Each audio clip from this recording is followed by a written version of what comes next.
at the Mountains of Madness. Part 7. The full story, so far as deciphered, will shortly appear in an official bulletin of Miskatonic University. Here I shall sketch only the salient highlights, in a formless, rambling way. Myth or otherwise, the sculptures told of the coming of those star-headed things to the nascent, lifeless Earth out of cosmic space. Their coming, and the coming of many other alien entities, such as at certain times embark upon spatial pioneering. They seemed able to traverse the interstellar ether on their vast membranous wings, thus oddly confirming some curious hill folklore long ago told me by an antiquarian colleague. They had lived under the sea a good deal, building fantastic cities and fighting terrific battles with nameless adversaries by means of intricate devices employing unknown principles of energy. Evidently, their scientific and mechanical knowledge far surpassed man's today, though they made use of its more widespread and elaborate forms only when obliged to. Some of the sculptures suggested that they had passed through a stage of mechanized life on other planets, but had receded upon finding its effects emotionally unsatisfying. The preternatural toughness of organization and simplicity of natural wants made them peculiarly able to live on a high plane without the more specialized fruits of artificial manufacture, and even without garments, except for occasional protection against the elements. It was under the sea, at first for food and later for other purposes, that they first created Earth life, using available substances according to long-known methods. The more elaborate experiments came after the annihilation of various cosmic enemies. They had done the same thing on other planets, having manufactured not only necessary foods, but certain multicellular protoplasmic masses capable of molding their tissues into all sorts of temporary organs under hypnotic influence, and thereby forming ideal slaves to perform the heavy work of the community. These viscous masses were without doubt what Abdul al-Hazred whispered about as the Shoggoths in his frightful Necronomicon, though even that mad Arab had not hinted that any existed on Earth, except in the dreams of those who had chewed a certain alkaloidal herb. When the star-headed Old Ones on this planet had synthesized their simple food forms and bred a good supply of Shoggoths, they allowed other cell groups to develop into other forms of animal and vegetable life, for sundry purposes, extirpating any whose presence became troublesome. With the aid of the Shoggoths, whose expansions could be made to lift prodigious weights, the small, low cities under the sea grew to vast and imposing labyrinths of stone, not unlike those which later rose on land. Indeed, the highly adaptable Old Ones had lived much on land in other parts of the universe, and probably retained many traditions of land construction.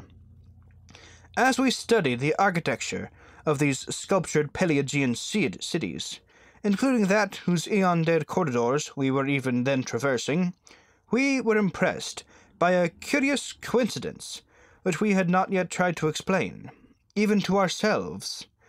The tops of the buildings, which in the actual city around us had of course been weathered into shapeless ruins ages ago, were clearly displayed in the bas-reliefs and showed vast clusters of needle-like spires, delicate finals on certain cone and pyramid apexes, and tiers of thin, horizontal scalloped discs capping cylindrical shafts.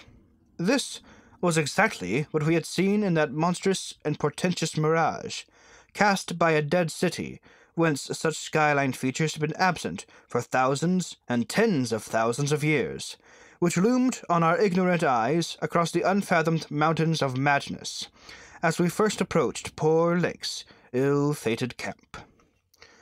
of the life of the Old Ones, both under the sea and after part of them migrated to land, volumes could be written. Those in shallow water had continued the fullest use of the eyes at the ends of their 5 main head tentacles, and had practiced the arts of sculpture and of writing in quite the usual way, the writing accomplished with a stylus on waterproof waxen surfaces. Those lower down in the ocean depths, though they used a curious phosphorescent organism to furnish light, pieced out their vision with obscure special senses operating through the prismatic cilia on their heads, senses which rendered all the Old Ones partly independent of light in emergencies. Their forms of sculpture and writing had changed curiously during the descent, embodying certain apparently chemical coating processes, probably to secure phosphorescence, which the bas-reliefs could not make clear to us. The beings moved in the sea, partly by swimming, using the lateral crinoid arms, and partly by wriggling with the lower tier of tentacles containing the pseudofeet. Occasionally they accomplished long swoops with the auxiliary use of 2 or more sets of their fan-like folding wings. On land, they locally used the pseudofeet, but now and then flew to great heights or over long distances with their wings. The many slender tentacles into which the crinoid arms branched were infinitely delicate, flexible, strong, and accurate in muscular nervous coordination, ensuring the utmost skill and dexterity in all artistic and other manual operations. The toughness of the things was almost incredible. Even the terrific pressures of the deepest sea bottoms appeared powerless to harm them. Very few seemed to die at all, except by violence, and their burial places were very limited. The fact that they covered their vertically inhumed dead with 5-pointed inscribed mounds set up thoughts in Danforth and me, which made a fresh pause and recuperation necessary, after the sculptures revealed it. The beings multiplied by means of spores, like vegetable pteridophytes, as Lake had suspected, but owing to their prodigious toughness and longevity, and consequent lack of replacement needs, they did not encourage the large-scale development of new prothali, except when they had new regions to colonize. The young matured swiftly, and received an education evidently beyond any standard we can imagine. The prevailing intellectual and aesthetic life was highly evolved, and produced a tenaciously enduring set of customs and institutions, which I shall describe more fully in my coming monograph. These varied slightly according to sea or land residence, but had the same foundation and essentials. Though able, like vegetables, to derive nourishment from inorganic substances, they vastly preferred organic and especially animal food. They ate uncooked marine life under the sea, but cooked their viands on land. They hunted game and raised meat herds, slaughtering with sharp weapons, whose odd marks on certain fossil bones our expedition had noted. They resisted all ordinary temperatures marvelously, and in their natural state could live in water down to freezing. When the great chill of the Pleistocene drew on, however, nearly 1 million years ago, the land dwellers had to resort to special measures, including artificial heating, until at last the deadly cold appeared to have driven them back into the sea.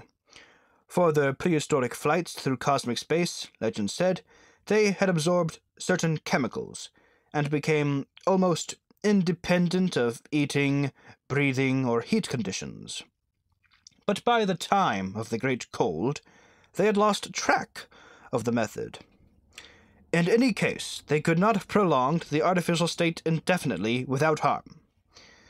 Being non-pairing and semi-vegetable in structure, the Old Ones had no biological basis for the family phase of mammal life, but seemed to organize large households on the principles of comfortable space utility, and, as we deduced from the pictured occupations and diversions of co-dwellers, congenial mental association. In furnishing their homes, they kept everything in the center of the huge rooms, leaving all the wall spaces free for decorative treatment. Lighting, in the case of the land inhabitants, was accomplished by a device probably electrochemical in nature. Both on land and underwater, they used curious tables, chairs, and couches like cylindrical frames, for they rested and slept upright, with folded-down tentacles, in racks for the hinged sets of dotted surfaces forming their books. Government was evidently complex and probably socialistic, though no certainties in this regard could be deduced from the sculptures we saw.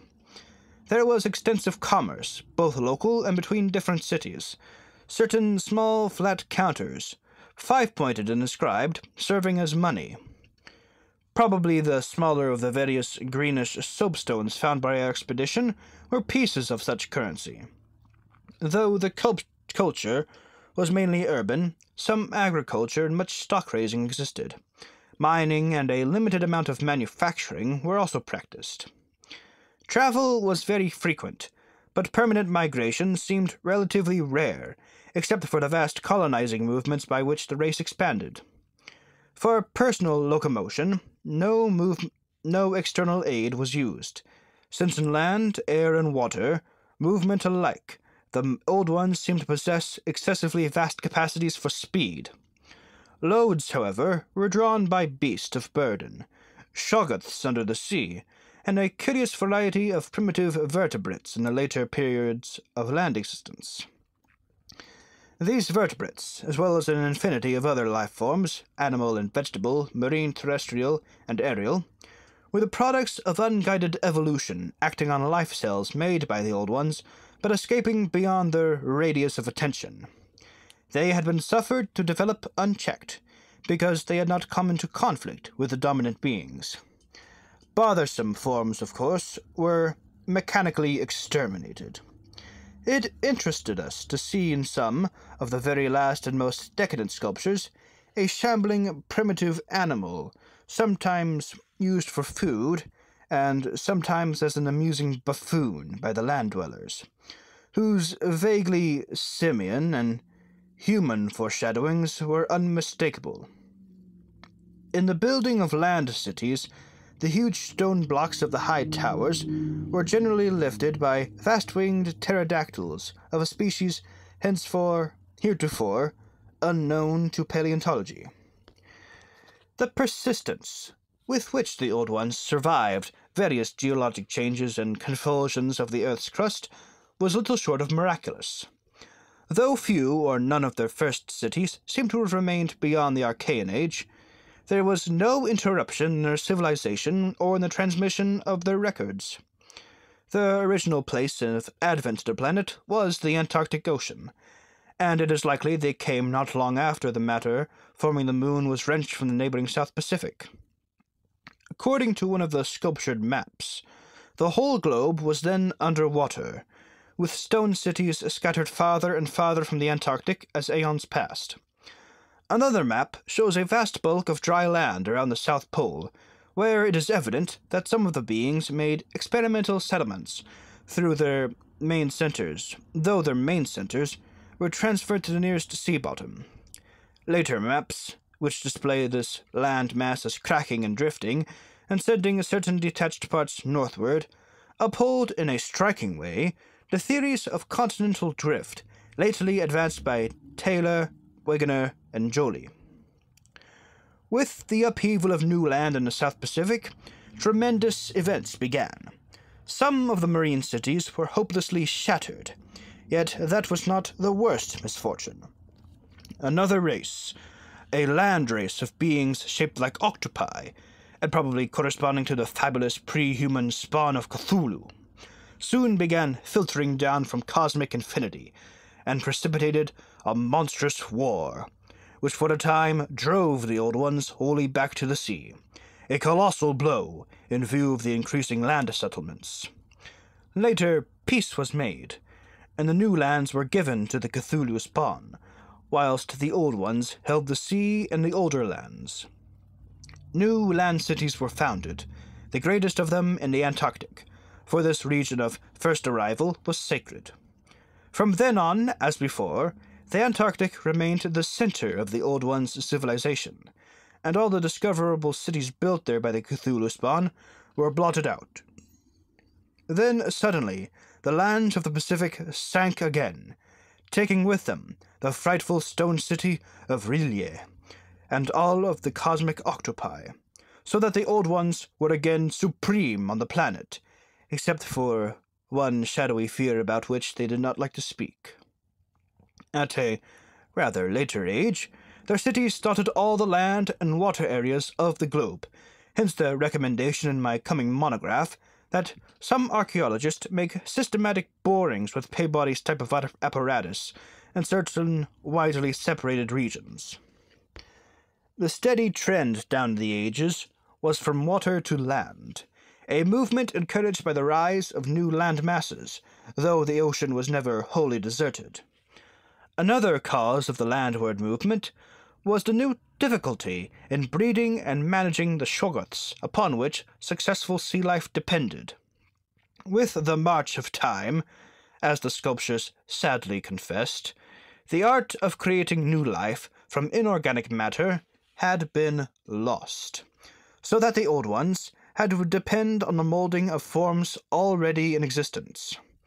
On land, the great reptiles proved highly tractable, but the shoggoths of the sea, reproducing by fission and acquiring a dangerous degree of accidental intelligence, presented for a time a formidable problem. They had always been controlled through the hypnotic suggestion of the Old Ones, and had modeled their tough plasticity into various useful temporary limbs and organs. But now their self-modeling powers were sometimes exercised independently, and in various imitative forms implanted by past suggestion. They had, it seems, developed a semi-stable brain, whose separate and occasionally stubborn volition echoed the will of the Old Ones without always obeying it. Sculptured images of these shoggoths filled Danforth and I with horror and loathing. They were normally shapeless entities, composed of a viscous jelly, which looked like an agglutination of bubbles, and each averaged about 15 feet in diameter when a sphere. They had, however, a constantly shifting shape and volume, throwing out temporary developments or forming apparent organs of sight, hearing, and speech in imitation of their masters, either spontaneously or according to suggestion. They seem to have become peculiarly intractable toward the middle of the Permian Age, perhaps 150 million years ago, when a veritable war of resubjugation was waged upon them by the marine Old Ones. Pictures of this war, and of the headless, slime-coated fashion in which the shoggoths typically left their slain victims, held a marvelously fearsome quality despite the intervening abyss of untold ages. The Old Ones had used curious weapons of molecular disturbance against the rebel entities, and in the end had achieved a complete victory. Thereafter, the sculptures showed a period in which shoggoths were tamed and broken by armed Old Ones, as the wild horses of the American Old West were tamed by cowboys. Though during the rebellion the shoggoths had shown an ability to live out of water, this transition was not encouraged, since their usefulness on land would hardly have been commensurate with the trouble of their management. During the Jurassic Age, the Old Ones met fresh adversity in the form of a new invasion from outer space, this time by half-fungus, half-crustacean creatures from a planet identifiable as the remote and recently discovered Pluto. Creatures undoubtedly the same as those figuring in certain whispered hill legends of the north, and remembered in the Himalayas as the Migo, or abominable snowmen. To fight those beings, the Old Ones attempted, for the first time since their terrene advent, to sally forth again into the planetary ether. But despite all traditional preparations, found it no longer possible to leave the Earth's atmosphere. Whatever the old secret of interstellar travel had been, it was now definitely lost to the race. In the end, the Mi-Go drove the Old Ones out of all the northern lands, though they were powerless to disturb those in the sea. Little by little, the slow retreat of the elder race to their original Antarctic habitat was beginning. It was curious to note, from the pictured battles, that both the Cthulhu spawn and the Mi-Go seemed to have been composed of matter more widely different from that which we know was then the substance of the Old Ones. They were able to undergo transformations and reintegrations impossible for their adversaries, and seemed therefore to have originally come from even remoter gulfs of cosmic space. The Old Ones, but for their abnormal toughness and peculiar vital properties, were strictly material, and must have had their absolute origin within a known space-time continuum, whereas the first sources of the other beings could only be guessed at with bated breath. All this, of course, assuming that the non-terrestrial linkages and the anomalies ascribed to the invading foes are not pure mythology.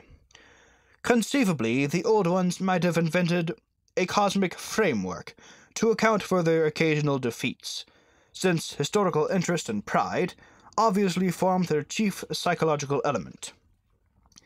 It is significant that their annals failed to mention many advanced and potent races of beings, whose mighty cultures and towering cities figure persistently in certain obscure legends.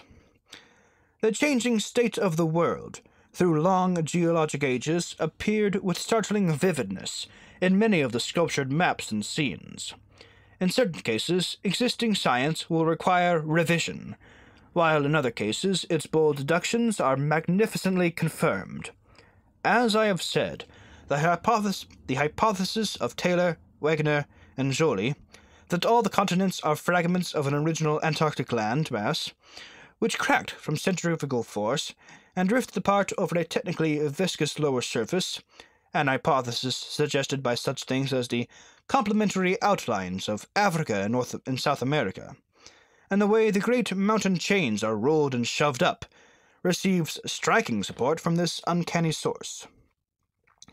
Maps evidently showing the Carboniferous world of 100 million or more years ago displayed significant rifts and chasms, destined later to separate Africa from the once continuous realm of Europe, then the Volusia of hellish primal legend, Asia, the Americas, and the Antarctic continent.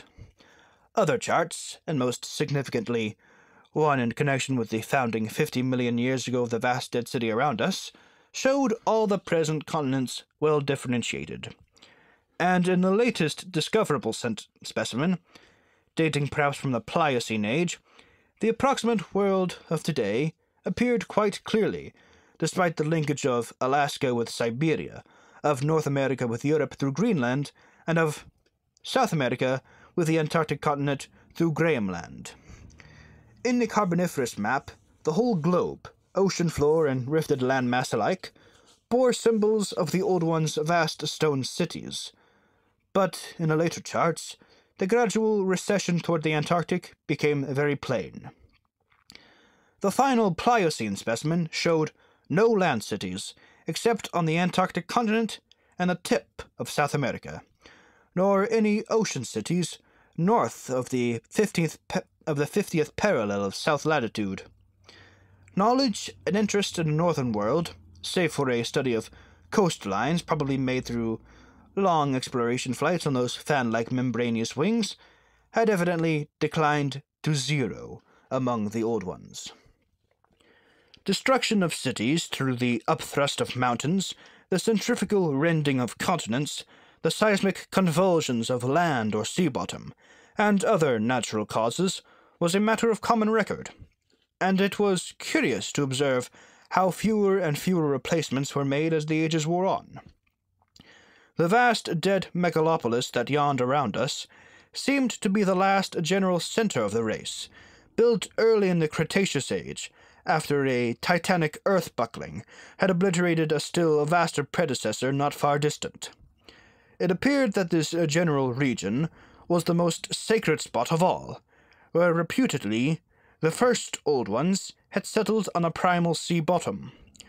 In the new city, many of whose features we could recognize in the sculptures, but which stretched fully 100 miles along the mountain range in each direction beyond the farthest limits of our aerial survey, there were reputed to be preserved certain sacred stones, forming part of the first sea-bottom city, which were thrust up to light, after long epochs, in the course of the general crumpling of strata. And this has been One Take Lovecraft, a roll with flubs.